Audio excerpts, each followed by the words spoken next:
What is up, guys? My name is Billy Mack and I want to welcome you to my channel. I've dabbled recently on my channels with the paranormal world a little bit, and it's something that I know a lot of you have reached out to me and said, hey, be careful, watch out what you're doing, make sure you protect yourself.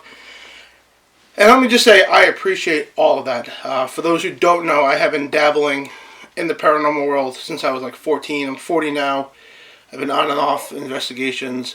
So I kind of have a little inkling and a little insight of what to expect. But I do appreciate the reach out. And then, by the way, when I do those videos, if a spirit tells me to get out, I'm leaving. I'm not here. I'm not Zach Bacon. I'm not going to threaten the ghost. I'm not going to tell me I'm just. The cemetery is your home. This is my home. And if you don't want me in your home, well, I don't have to be here. Easy, simple as that. Now, the thing that I know that back in the day when I was younger, we didn't have things like ghost apps or ghost box. We had, little recorders. That's all we really had. And you would record it. You would record a video, go back, review it, sit there for hours, and do that. Nowadays, you have apps. Now, I don't know how true these apps are. I don't know if these apps are just listening to me and answering questions to things that I'm asking. But I think it's interesting to know that when you ask questions and you get answers back or something back, it could, maybe the spirit doesn't know how to manipulate this fully, so you get indirect answer or indirect question, indirect answer, to something, and you have to think about it a little bit. But for me, the true investigation isn't whether or not there's a spirit hanging out in my laundry room behind me. It's more who or what or why this person may be lingering. Now, I'm going to show you a clip from, or a screenshot from the last video I did.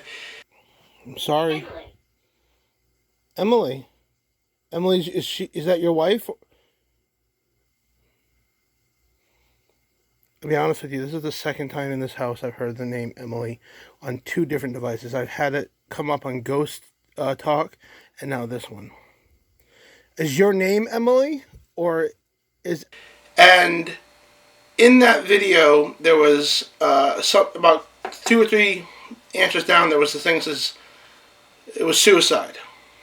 So the investigation in me wrote in my town name on the web, wrote this person's name, Emily. Like I said, I've heard it twice, and did a little digging. Now, my town has these death record books. Now, this book has like 100 and something pages. I didn't print all of them out. It's a PDF file online.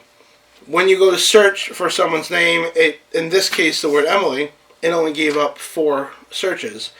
And usually they were like first names of parents or a middle name. No one really had a first name of Emily except for one entry. So my town has these little mix of books. This is the death records from 1850 to 1930. I get it. 1930 was almost 100 years ago. Wow, it's almost 100. Wow. That's not saying that it couldn't have been from the 60s and 70s and 80s, but it's just interesting that the death records in my town had this one name in it, in the book, and it says the name was Emily Elizabeth Harris. She died on July 22nd, 1908, at the age of 16 years old. She was born in Connecticut, and the cause of death was suicide by shooting in the head with a revolver.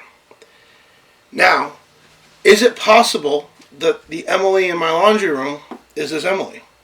I don't know. She's not even buried nearby. She's buried in another town somewhere else. But my town's big. My town's very, very big. So it doesn't mean that this person lived anywhere near me. It may not have any relevance to what I've picked up on the ghost thing. But it is interesting to stop and think for at least 1 second. Could somebody have died nearby in 1908? And could her name be Emily? And could she have died by the revolver? What made her do that? Why did she commit suicide? See, to me, that is the interesting fact. That's the hunt that I want to know. Why did someone at the age of 16 commit suicide?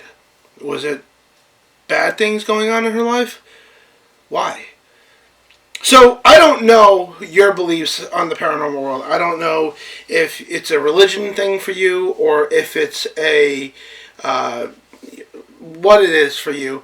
But for me, I feel like there's unexplained things in this world. I've seen unexplained things in this world, and whatever they are, whatever they may be, whether they're angels or ghosts or spirits, there are some things in this world we just cannot explain. Could they be our past? I don't know. That's for you to decide.